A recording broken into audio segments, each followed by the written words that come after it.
Me pediram para contar quase uma história, as impressões que eu tive durante aproximadamente meio século. Como fazer para resumir isso em aproximadamente 1 hora? Vamos começar perdendo a preocupação de precisão de datas. Aproximadamente ocorreu na segunda metade do século XX. É isso que eu vou contar. Meu nome é Munir Rashid, tenho 63 anos, sou aposentado da Escola de Engenharia há cerca de 10 anos. Vim para São Carlos para cursar Engenharia Mecânica em aproximadamente 1960.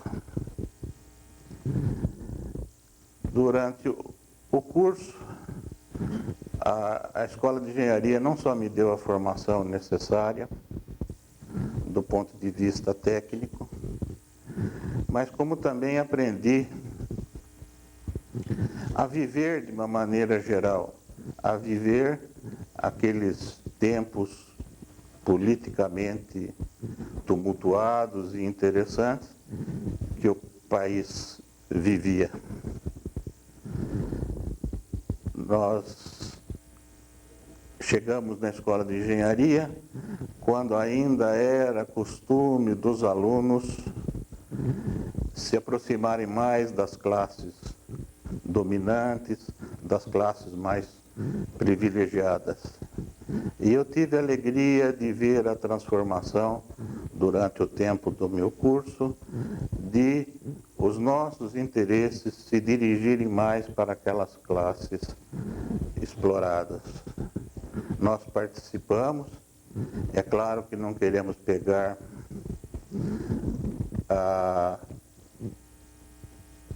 vamos dizer, a glória de ter sindicalizado os operários, isso foi tudo obra deles, mas nós ajudamos bastante nas passeatas, nas demonstrações, na distribuição de panfletos.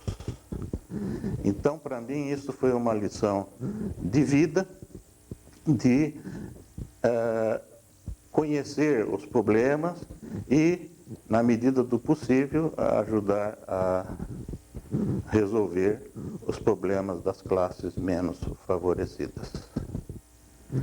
Acho que fui bem no curso, me formei em 5 anos e o meu desejo era não trabalhar para o capital internacional, para o capital estrangeiro. Se tivesse sido convidado, teria ficado na escola mesmo, no grupo de metalurgia, onde realizei o meu trabalho de formatura, junto com meu colega José Caurim. Mas as circunstâncias não levaram nem ao convite, nem a eu ter procurado os professores. Resolvi então que deveria trabalhar em alguma indústria nacional. Prestei o exame da Petrobras e fui aprovado. Fui então para a Bahia no curso de Engenharia de Petróleo. Era o ano de 1964, em abril, todos se lembram o que aconteceu, a assim chamada Revolução. Então, aquilo que era o sonho de trabalhar para o capital nacional virou um pesadelo, porque nenhuma entidade nacional foi mais perseguida pelo governo militar que a Petrobras. Não havia mais condições de permanecer. Então, surgiu o convite para vir lecionar na Escola de Engenharia, junto com o professor Schill, a disciplina de resistência dos materiais.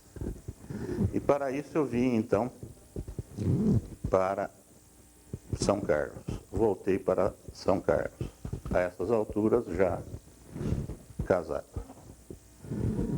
E aos poucos fui me afeiçoando ao trabalho de professor, que já tinha sido cogitado antes do vestibular, de ser professor, cursando uma faculdade de filosofia. Lecionei até 69, aí me afastei para fazer o mestrado, também em engenharia mecânica, na Carnegie Mellon University. Voltando, continuei com as minhas atividades de ensino na graduação, na pós-graduação, atividades de pesquisa e, depois de terminado o doutoramento, atividades de orientação. Fui convidado também para lecionar na Universidade Federal de São Carlos, a mesma disciplina que lecionava aqui, resistência dos materiais.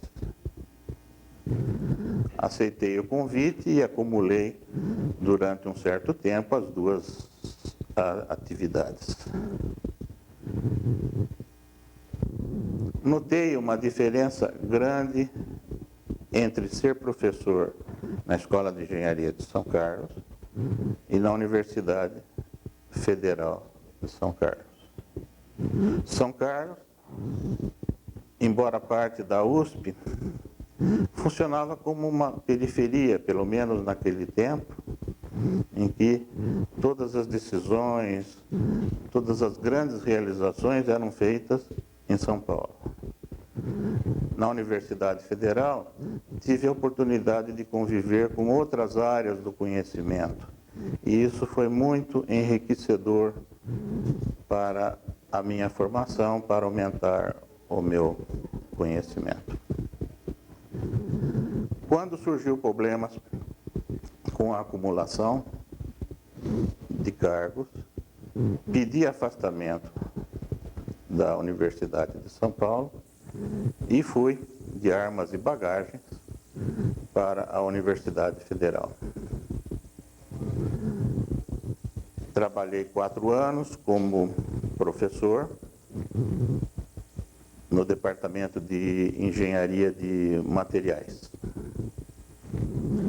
Depois de 4 anos, as circunstâncias me levaram a participar de uma eleição que me colocou em primeiro lugar da lista sextupla, e eu acabei sendo escolhido reitor.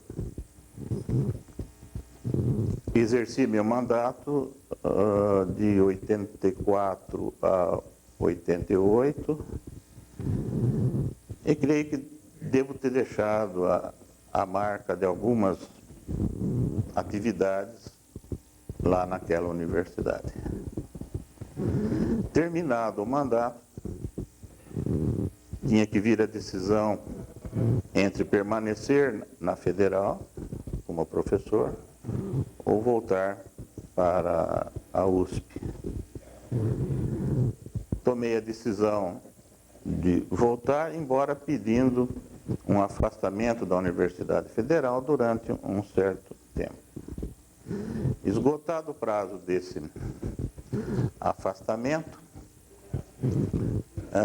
voltei definitivamente para a USP. Trabalhei ainda cerca de 6 anos até me aposentar. Nesse período, lecionei na graduação, na pós-graduação, orientei e aproveitei para escrever bastante, resumindo tudo aquilo que tinha aprendido durante todos os anos de docência.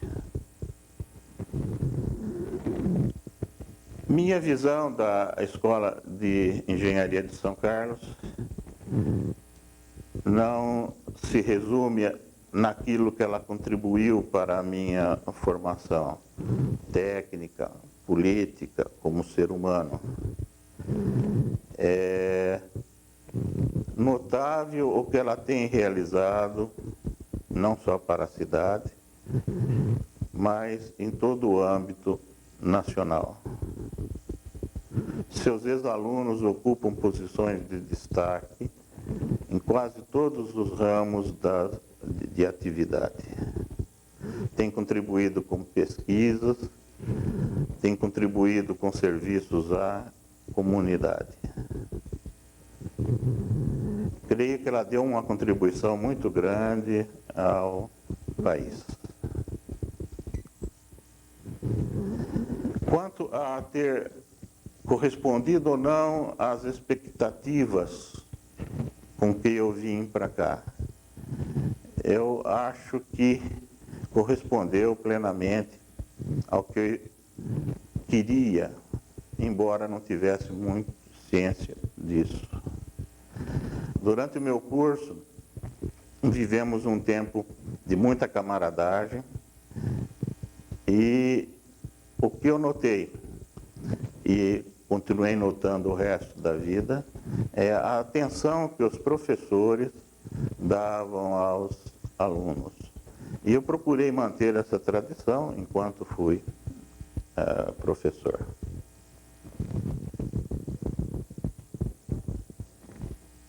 Creio que esse relacionamento bom, inicialmente favorecido pelas turmas pequenas, porque todo mundo conhecia todo mundo, é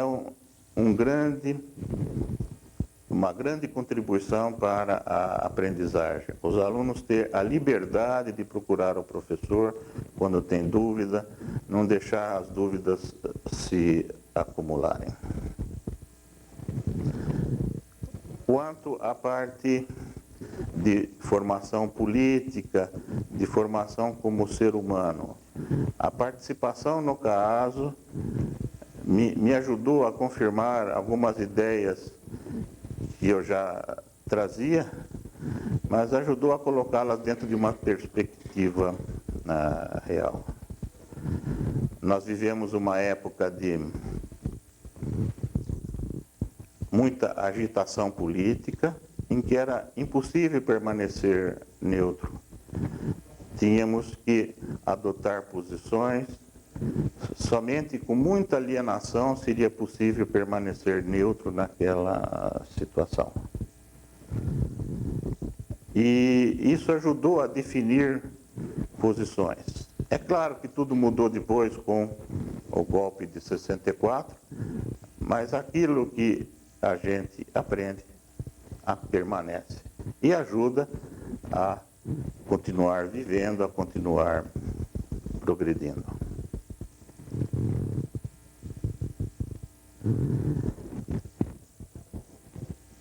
Eu acredito que era isso que eu tinha que falar. Se eu falei pouco, ótimo, nunca fui de falar muito mesmo. Se ainda há algum ponto em que a organização quiser que eu toque, estarei aberto a perguntas. Sobre a sua área de trabalho com escola, professor, sobre isso tudo especificamente, eu não tenho os termos que o senhor naturalmente conhece. Então, o que o senhor diria sobre o desenvolvimento desse trabalho, ou o desenvolvimento da tecnologia construtiva, digamos assim, o que envolve o aspecto em que o senhor estudou e trabalhou?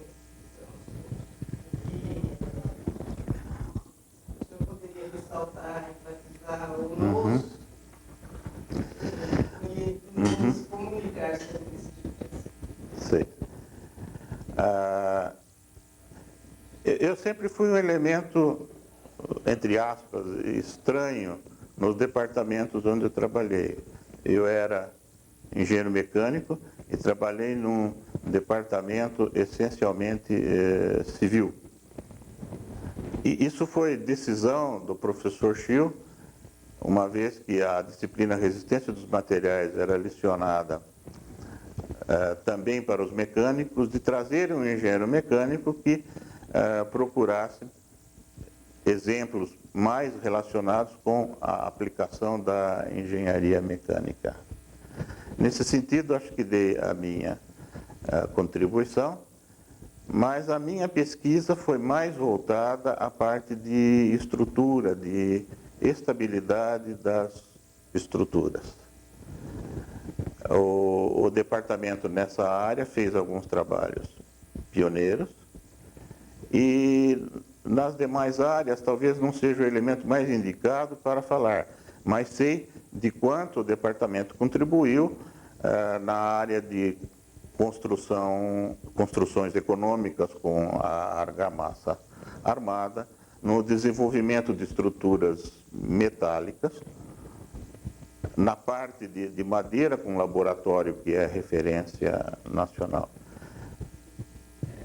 Na Universidade Federal de São Carlos, ainda como elemento, entre aspas, estranho, eu estava no departamento de engenharia de materiais e procurei, então, fazer a formação de alguns orientandos para que eles pudessem usar tanto a resistência dos materiais como a teoria de elasticidade naqueles problemas da formação cristalina, da estrutura dos materiais. Acho que deixei algumas sementes quando voltei para a USP. Se o senhor quiser abordar o seu sentimento em relação aos 5 centenários da escola, né, a importância que ela tem, o senhor já expressou um pouco, talvez alguma informação aos alunos restantes dos anos mais recentes, né, que talvez não tenham essa visão da importância que a escola teve no passado, tem, né, a satisfação do senhor no início do funcionamento da escola, talvez o senhor pudesse deixar uma, digamos, mensagem desse tipo. A minha posição nesse sentido, em relação aos novos alunos, não digo bastante, mas é um pouco pessimista. Quando a gente entrava na engenharia naquele tempo, de maneira tão difícil, com tão poucas escolas de engenharia, a gente, com algum convencimento, se sentia rei do mundo. Já era status estar na Escola de Engenharia de São Carlos, na melhor universidade do país. Não havia trote. A Escola de Engenharia de São Carlos, através do caso, tinha abolido o trote. A gente já era recebido como ser humano adulto. Quando eu vejo os calouros pintados, pedindo moedinhas nos semáforos, me dá um desânimo. E eu abro o vidro, não para dar as moedinhas, mas para dar alguns conselhos. Pelo amor de Deus, não volte ao trote. Depois vocês acabam jogando gente na piscina. Então, vendo essa diferença de mentalidade, eu não sei o que aconselhar, não sei quando que eles vão ter uma visão mais, desculpe o termo, mais adulta do mundo, com a qual a gente já entrava naquele tempo. Eu sei que isso é passageiro, nós também fazíamos as nossas molecagens, mas me desanima quando eu vejo os alunos pintados pedindo moedinha nas esquinas. Se o